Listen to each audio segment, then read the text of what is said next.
Hi viewers, welcome to versus தோட்டம். இன்றைக்கி இந்த ஷார்ட்ஸில் என்ன பார்க்கலாம் அப்படின்னா, தண்டு கீரை தாங்க. இது வந்து பியூர் பச்சை தண்டு கீரைங்க. தண்டில் இருந்து இலைப்பகுதிகளில் இருந்து எல்லாமே பச்சையாக இருக்கும். பாருங்கள், நல்லா ஒரு அரை அடிக்கு ஹைட்டில் இலைகள் நல்லா கை அகலத்துக்கு அகலமாக இருக்குதுங்க. நல்லா ஹைட்டு 5 அடி 6 அடி ஹைட்டு கூட வருது. அதுக்கப்புறம் பாருங்கள், பூ பூத்து இருக்குது.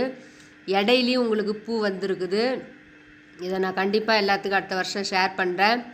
விதைக்கு விட்டுருக்கேன். பாருங்கள் எவ்வளோ ஹைட்டுக்கு வளர்ந்துருக்கு. இலைகள் ஒரு செடி இருந்தாவே போதுங்க, ஒரு குடும்பத்துக்கே நம்ம கீரை பொரியல் பண்ணிடலாம். அந்த அளவுக்கு நல்லா ஹைட்டாக கிளையாக நல்லா வருதுங்க. பாருங்கள், இடையிலையும் பூ இருக்குது. நம்ம வயல்வெளி தோட்டத்து சைடெலாம் பார்த்திங்கன்னா தண்டு கீரை இருக்குங்க. அது தண்டு வந்து ஒரு ப்ரௌன் கலர் மாதிரி வரும். கீரை இலைகள்லாம் பார்த்திங்கன்னா பச்சையாக வரும், மிக்சடாக இருக்கும். ஆனால் இது பியூர் பச்சைங்க. தண்டுலேருந்து இலைகள்லேருந்து எல்லாமே இருக்குங்க. கண்டிப்பாக நான் உங்களுக்கு ஷேர் பண்ணுறேன்.